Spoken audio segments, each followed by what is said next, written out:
নারায়ণগঞ্জ সদর উপজেলার কুতুবপুর ইউনিয়ন ৯ নং ওয়ার্ড লালখা শিয়াচর লামাপাড়া এলাকায় কয়েক হাজার মানুষ পানিবন্দী।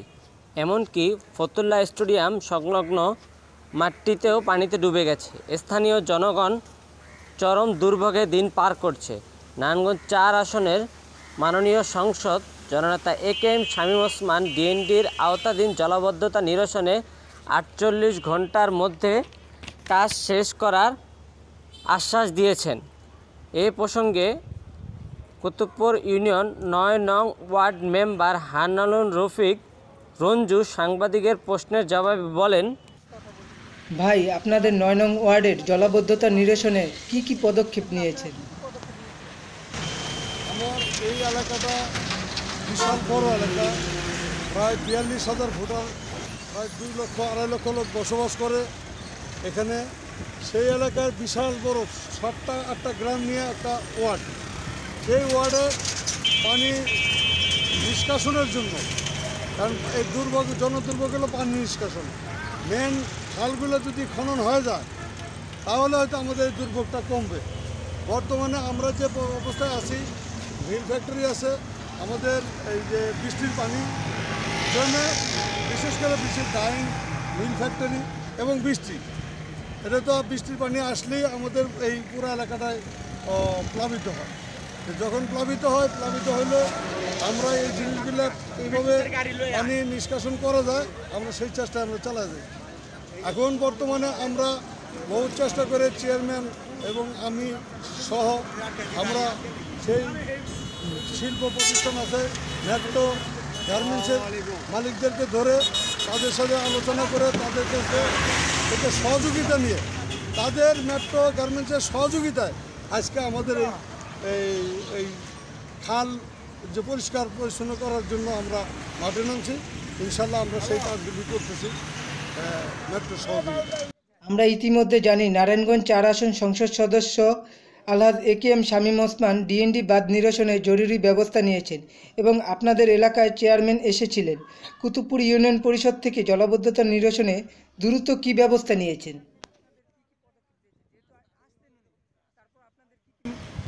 উনি চেয়ারম্যান সাহেব, আমাদের মনোরম সেন্টু সাহেব অতি আন্তরিক।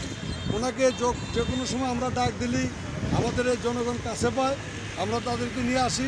আনার পরে উনি আমাদের তৎকার মাঠ, আমার এই ওয়ার্ডটা বড়, ফতুল্লা ইউনিয়নের পানি সহ আমার কুতুবপুর ৮ নম্বর ওয়ার্ডের পানি সহ আমার এই ওয়ার্ডে আসে। আসার কারণে চেয়ারম্যান সাহেবের সেনাবাহিনী হস্তক্ষেপে, যেমন তৎকার মাঠ থেকে আমাদের একটা জায়গা আছে খাল, ওই খালটা খনন করে দিছে, পরিষ্কার পরিচ্ছন্ন করে দিছে সেনাবাহিনীর মাধ্যমে।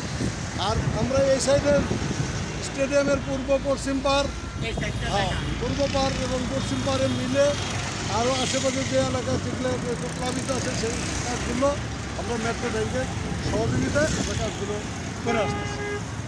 আচ্ছা, করোনা ভাইরাস তো যেহেতু একটা মহামারী দুর্যোগ, ঠিক আছে, এখন আপনাদের ৯ নং ওয়ার্ডে করোনা ভাইরাস নিয়ে কী পদক্ষেপ নিয়েছেন এই পর্যন্ত যাবৎ? আমি প্রথম থেকে যদি আমি আমার নেতৃত্বে যুব সমাজকে নিয়ে, এলাকার মুরব্বীদের নিয়ে প্রত্যেকটা এলাকায় ৯টা-৮টা গ্রাম, প্রত্যেকটা এলাকায় হ্যান্ড মাইক নিয়ে আমি প্রত্যেকটা মানুষকে সতর্ক করেছি এবং সামাজিক দূরত্ব বজায় রেখে কাজগুলো করার জন্য বলছি। এবং হ্যান্ড স্যানিটাইজিং, তারপরে আপনার এই যে জীবাণুনাশক ঔষধ আমি নিজেও ছিটিয়েছি। জনগণের সাথে নিয়ে সব জায়গায় এইসব কাজগুলো আমরা করেছি এবং পরবর্তীতে মশান মারার জন্য ওষুধ আমরা ছিটিয়ে দিয়েছি প্রত্যেকটা গ্রামে এবং কিছু স্প্রে মেশিনও আমি হস্তান্তর করেছি প্রতিটা এলাকায়। ইনশাল্লাহ আমি করে দিয়েছি। আচ্ছা, আপনার বিশেষ সাক্ষাৎকারের জন্য আপনাকে ধন্যবাদ। আমি চেষ্টা করছি আপনাদের এলাকার উন্নয়নে, যেহেতু আপনি কাজ করতেছেন। না, আমি আপনাদের মাধ্যমে আরেকটু জানাতে চাই, আমরা এমপি মহোদয় বা আমাদের প্রধানমন্ত্রী, আমাদের এমপি সাহেব আমাদের আন্তরিক, যে এলাকার জলবদ্ধতা নিয়ে উনিও চেষ্টা চালাচ্ছেন।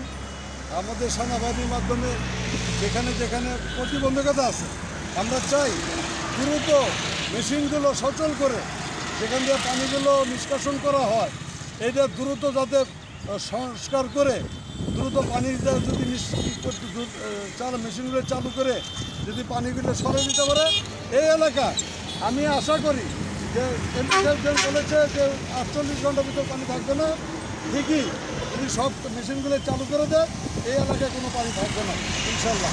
আরেকটু আমরা যেমন রামারবাগ, শিয়াচর, লালখাই এলাকার পানিগুলো যদি আমাদের এখানে একটা ড্রেন করার কথা স্টেডিয়ামের দক্ষিণ সাইড দিয়া, ওই ড্রেনটা যদি কমপ্লিট হয়ে যায় আশা করি কমপ্লিট হওয়ার পরে একদিনও 1 ঘন্টার জন্য কোনো পানি থাকবে না ইনশাল্লাহ। আপনি দোয়া করেন আমরা ওই ড্রেনের কাজটা অচিরেই শুরু করব। ধন্যবাদ আপনাকে। ওকে।